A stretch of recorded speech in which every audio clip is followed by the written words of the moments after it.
empowerment. I'll give you a simple example about Sierra Leone. Every mining company that is in Sierra Leone today is owned by a foreigner. Every mining company. If it's not the Chinese, it's the American, it's the British. One of the most serious issues I have with the United Nations is the fact that Africa is not part of the Security Council. We're talking about 54 countries, I'm sorry. 54 countries, a whole continent does not have one person representing Africa when it comes to decision making at the Security Council. And I'd observe also that no African country has its own executive director at the World Bank either. No, unfortunately, yes. We don't know how to manage money.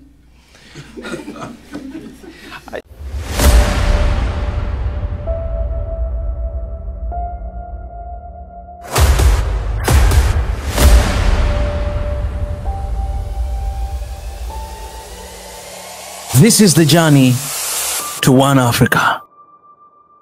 The First Lady of Sierra Leone, congratulations on completing your 6th year as First Lady. That's today, isn't it? Almost. Yeah, my anniversary is tomorrow, so welcome. Welcome, everyone. Before we get going, I'd like to say that we are speaking on behalf of ourselves and not on behalf of the school. It's a delight to be here, and I'd like to begin by acknowledging that we are 2 days away from International Women's Day. You've been particularly active in women's rights and girls' empowerment, so I'd like to invite you to speak to us first about those efforts and the need for them. Thank you. Thank you very much, Jesse, for having me here, and thank you, Harvard, for hosting me in this prestigious school. Now, when we are talking about women empowerment or we're talking about gender equality, I would like to refer back to the context as to what kind of equality are we looking for as women. Everything about women issue in the world today is a difficult issue. When you talk about rape, a lot of people think we are wasting our time as if it's not a big deal. When you talk about teenage pregnancy, knowing how many young girls in places like Africa are dying through teenage pregnancy, it doesn't look like it's a big deal. And if you talk about early marriage, you know, people actually use early marriage to legalize rape in Africa, because as far as I'm concerned, when a child is, if a child is subjected to sexual intercourse by a man without their consent, is legalizing rape. So these are issues that I believe we need to address. But the most important part of all of this journey when it comes to our gender equality issues in Africa is education, lack of education. If we can have African women educated, enlightened, and empowered through education, most of these things that are happening to Africa and the women in Africa today will not be happening. It's not like, you know, what is happening in Africa is the worst thing than what is happening in Asia or what is happening in America here. The only thing is America have a system. America have a system. We know that if you rape somebody in America, there is a system that you go through and then you get justice. You cannot force a girl in America to be married off.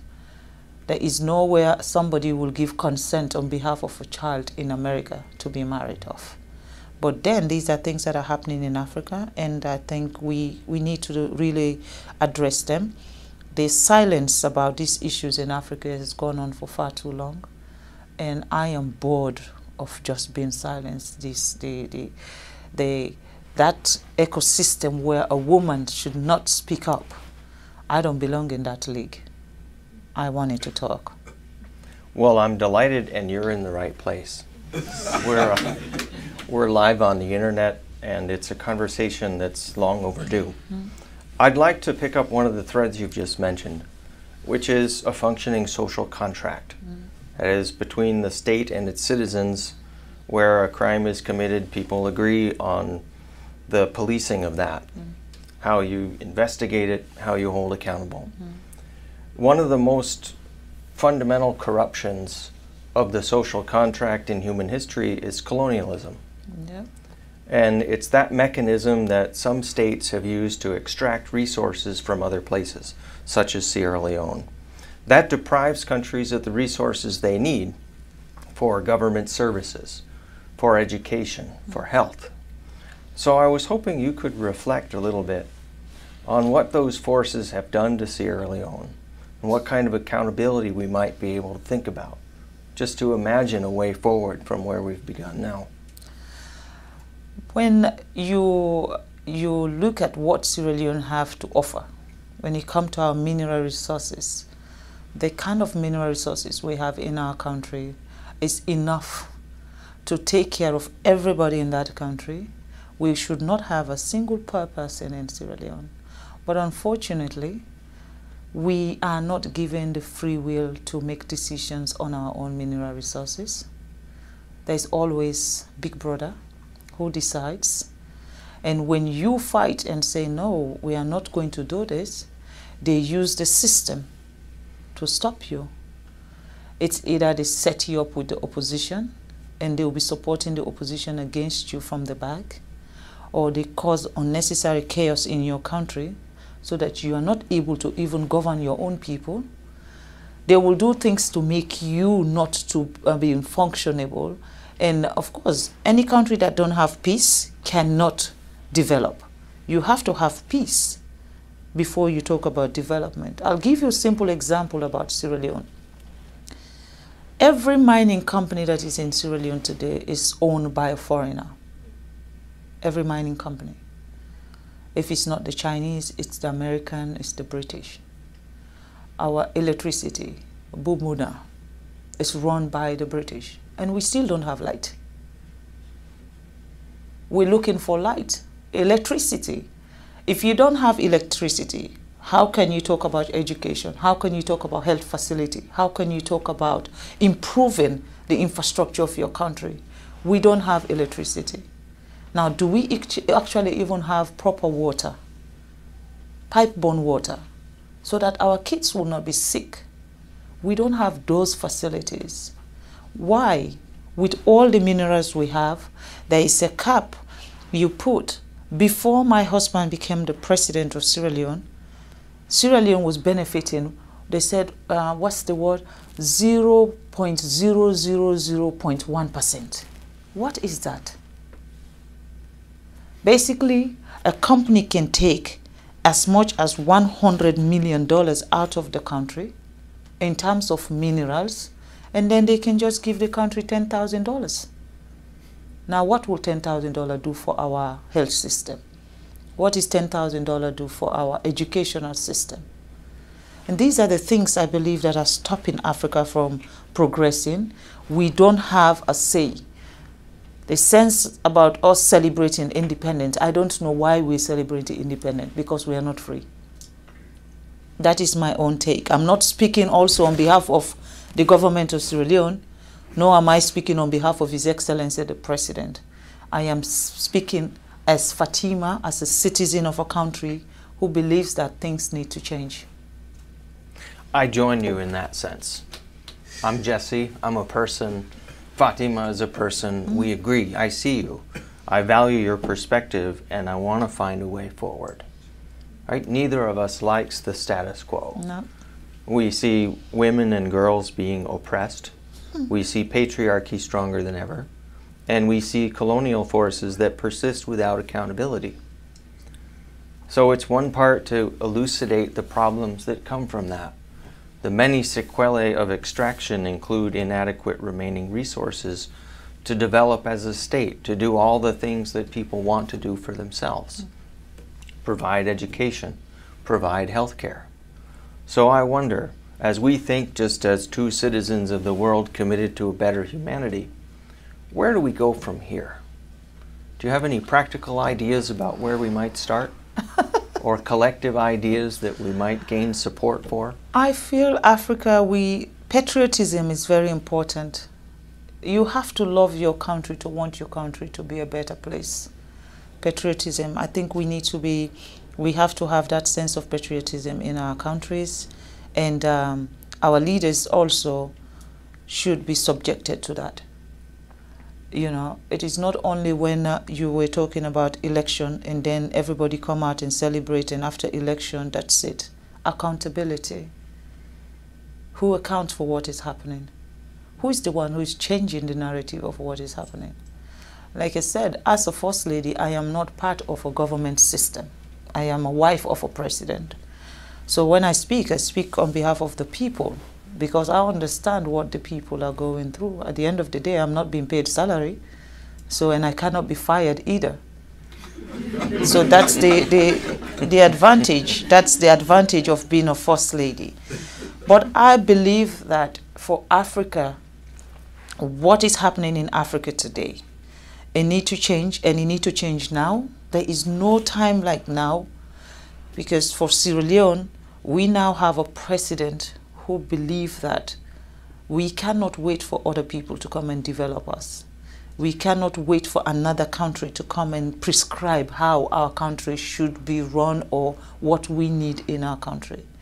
You know, this divide and rule, if you're close to China, we will not come to your country. If you're close to America, we will not come to your country. I mean, the fight that is between England, Europe, America, China, Russia is not a Sierra Leone fight. That's not our problem. We're fighting for our daily bread. We're looking to have education, just like America. We're looking to have good health facility. Just like Europe, we're looking to have governance structure where one single person cannot be the dictator of a nation. That's what we're looking for. And in that process, we're going to be allies to everybody who wants us to grow. But if we now align ourselves with someone, and then this other person now feel offended that, oh, you know, I'm coming from China now. I flew in, I mean, I've gone around the world to get to Boston, you know. I went to China and then come here. Before here, I went to England and then flew into America. For me, I'm not restricted where I should go or who I should be talking to. I am going around the world to see a country that sees Africa not as not just as an ally of what you'll be getting from us, but a country that sees Sierra Leone as partners and treat us with respect. You cannot be coming to our country and take everything that will make us develop, and then you still treat us as inferior people, as if we don't know what we're doing. I think that is wrong. You know, we're looking for partners that value us. People that will come to our country and say, you know what, this country has suffered enough, they need to grow. We were once the atom of Africa. Every country within sub-Saharan Africa used to come to Sierra Leone for our education. And today, what can we be proud of? We cannot talk about education in Sierra Leone because they've ruined that for us. Everything that has empowered Sierra Leone has been ruined. And now we have a leader who wants to fix everything. There is a problem. In Africa, you should not have a leader that is assertive, a leader that knows what his people want, a leader that wants to change what is happening. The moment you have that, it's everyone's target.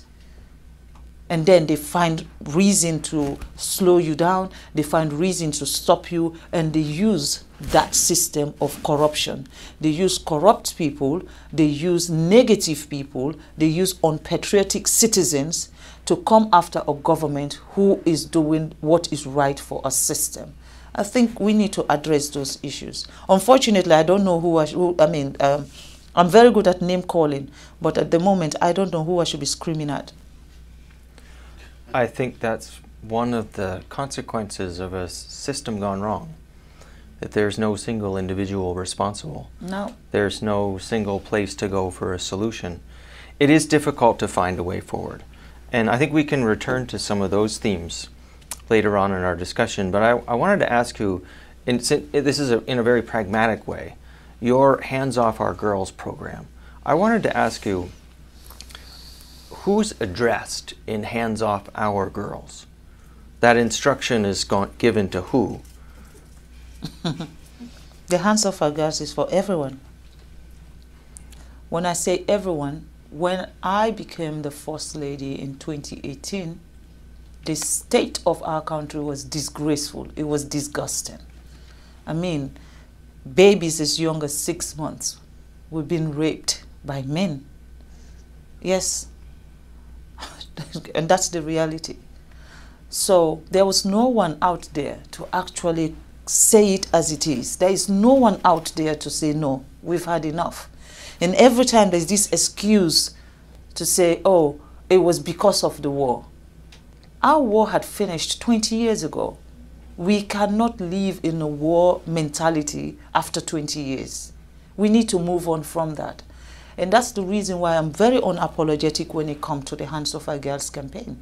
I will call your name. I don't care your status. I don't care who you are.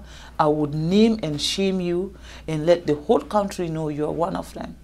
And what we have done through the Hands Off Our Girls, I'm not saying it's amazing, but it has changed the way people think and the way people behave. And a behavioral change is one of the most difficult things for every society. But with the Hands Off Our Girls campaign, the perpetrators know the person who is at the front of that campaign is not joking. I admire that, and I think that's probably why in 2023 UNAIDS appointed you as a champion for adolescent girls and young women. I'd like to pursue this question of accountability. Let me think about this. I think the circumstances you were talking about of low participation in national affairs, missing accountability for criminal actions, and then the need to change culture. That culture change is probably at the basis of our most fundamental problems. It conditions the way people look at each other, the way they respect each other. It also influences the way nations interact. At the beginning of our conversation, we were talking about the theft of resources by some countries from others. And here, where we're talking about individually perpetrated crimes on a mass scale, we're thinking about the same needs for accountability.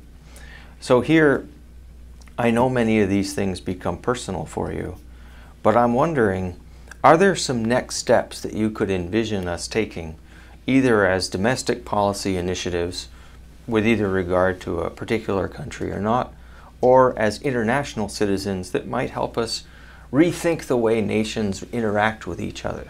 Is there something that we could do from citizen to citizen that might help change these dynamics? Well, I think, respect for one another is very important, and the love for one another and compassion for one another is very important. That is what we have lacked for a very long time in a place like Sierra Leone. And again, whenever you bring up such conversation, they will try to make reference to the war. I don't think respecting a woman, you need 20 years to understand that a woman deserves to be respected. I don't think so. I just believe it's a macho thing. It's where men feel like they are just superior and women are inferior beings, and that we have to be silenced, that they could do whatever they want to do and get away with it because there's no one to ask them why. I think that's what has gone on for far too long in Sierra Leone. And with the advent of the Hands Off Our Girls campaign, they see it as me, having a direct confrontation with them. And of course, when you fight evil, evil try to fight back. And we've been pushing. We go 10 steps forward, they push 2 steps back, we move them 15 steps forward. And that's what we've been doing. In the last 5 years to now, they have realized that this is not going away. So the best they've started doing is comply and know that we are not joking. This is not a political issue. This is a national issue. Our children are being endangered. Our women are being bullied. Our women are being degraded. And we have 52% of our population who are women. And if you now push 52% of your population in the kitchen, definitely it's like asking Muhammad Ali to do boxing with one hand. He will not succeed. everybody had to contribute in nation building. If we want our country to be developed, the women and men had to work as partners. We have to be seated on the same table and make decisions together. Men don't know what are women's problems. It is only the women who knows our problem. And if we're not there when they make those decisions, they will make a decision that fits their ego, not in our favor. That's a powerful sentiment. And I think some of the landmark changes brought about by Hands Off Our Girls include reform of the judiciary, reform of laws, advancing training, appropriate training for medical personnel.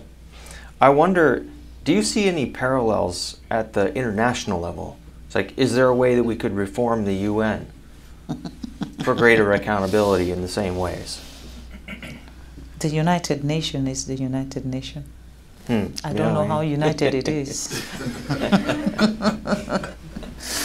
So I think that's a good answer. Yeah. Yeah. In the United Nations, it's the powerful and most powerful who survive. That's my take. For a country like Sierra Leone, well, you know, this is where, you know, naturally I will not say anything. I will just let it go. You're because, fine. You're fine. You You're know, fine. I don't want to say something that they will keep forever and say, but you said this about the United Nations. But I think the United Nations needs a huge reform. Yeah. And when the United Nations speak, should be speaking for the world. Yeah. But it's like the United Nations is an institution that I don't know who is actually the head of United Nations. So I know this is in a difficult spot for you, and I'll just say it for myself as a citizen. Like, the United Nations and their specialized agencies, they all have governance structures that privilege some nations over others. I think we should be able to talk about that openly, and then we can talk about what to do about it. So in the United Nations in New York, there's the Security Council. Those are allies of the Second World War. Like, everybody should know this. Everyone should be able to say this. And everyone should be able to say that the time of that is over. We need to think about how to make governance more democratic. How do you get toward one person, one vote? How do you get toward the autonomy of individual countries? How do you get toward good participation, strong accountability, and then responsibilities for people? I think the way you started on working on reform for women and girls is a template that can be followed for many other issues. Do you think of what a next one might be? I mean, one of the most serious issues I have with the United Nations is the fact that Africa is not part of the Security Council. We're talking about 54 countries, I'm sorry. 54 countries, a whole continent does not have one person representing Africa when it comes to decision making at the Security Council. And I'd observe also that no African country has its own executive director at the World Bank either. No, unfortunately, Yes. we don't know how to manage money.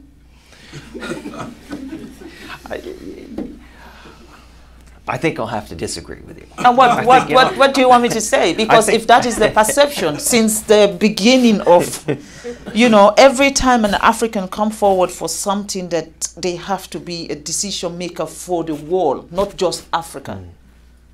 It's just not possible. I understand. So what can I say?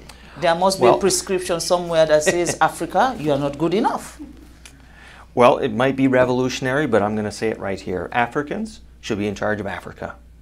I believe that also that Africans' issue can only be enhanced when Africans decide to do that. They should not allow another person to give them a prescription of how Africa should look like or what we need in our Africa, because we know what we need in our Africa. No one will know that better than us. And I think the UN should see Africa as partners. And the United Nations, definitely, you cannot have 7 countries vetoing everything. When it comes to Africa issue, it is those 7 countries who are the countries that are actually exploiting Africa? They're the ones who have the veto power to make decision on anything that has to do with Africa. So for me, I think that is wrong. And that is one thing the president of Sierra Leone has campaigned for. And this year, Sierra Leone is now a non-permanent member at the United Nations. But yet still, we don't have a veto power. But we're there. At least we are getting closer. And in these 2 years, our mission is to get the United Nations to see Africa not as one country. Because that's the mistake they do. When you say I'm from Africa, they say, oh, you're from Nigeria. I said, no, Nigeria is one country in Africa. You know, we have 54 countries in Africa. So see us as a continent that also, what we offer to the world, Europe does not have it. What Africa gives to the world, Europe don't have it, America don't have it, Asia don't have it. Because we are not mining in China, we are not doing any mining in America or mining in Europe. But they're doing it in every part of Africa. Not just Sierra Leone, go to Democratic Republic of Congo, go to Botswana, go to Angola, go everywhere there is mineral resources. It is the West and the Chinese who are there. I think we need to work toward a future where those industries migrate toward the sources of production. So like you could imagine a chocolate industry that's not in Switzerland or Belgium, but it's in Ghana. Yes. You could imagine, yes, the most famous jewelry stores in the world might be in Cote d'Ivoire. They might Sierra be in, Leone. We have the best diamonds. They might be in Sierra Leone. But guess what? We have the best diamonds in the world, but they call our diamond blood diamond. Well, I've never seen a red diamond, because if it's blood diamond, it should be red. We have the best diamonds in the world. You know, so I don't know, what do we have in America? I'm just checking, you know, so I told you I came here to learn also. Yeah. Come on, you know, you can't just be asking me. You give me some information to take home. Of course, I'll be happy to tell you things. You know, the U.S. makes, we have good beef here. Beef? Yeah. Have you tested our cows? We make computer chips. We've developed the internet. I mean, there's lots of innovation. I think normal exchange is normal. People learn from each other. They share products. There's a kind of very normal type of globalization where people have learned from each other. The extractive kind is what we need to move beyond.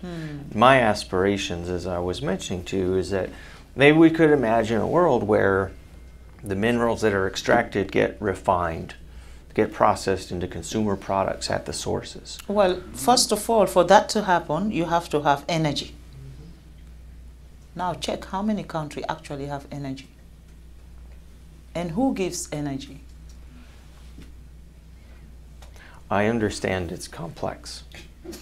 You know, it's true, it's complex, it's very difficult. I just don't want to give up on it. At the end of the day, like, we're all people. There should be something that good people can do. There should be at least one thing that good people can do, no matter where they are, no matter what their position is. There should be at least one thing. And I'm trying to find out, what would it be? What would we recommend to today's people? What should they do? We've identified many problems, from the governance of the UN, the extraction of natural resources, the power of the patriarchy. Do you have any ideas? What should somebody do tomorrow?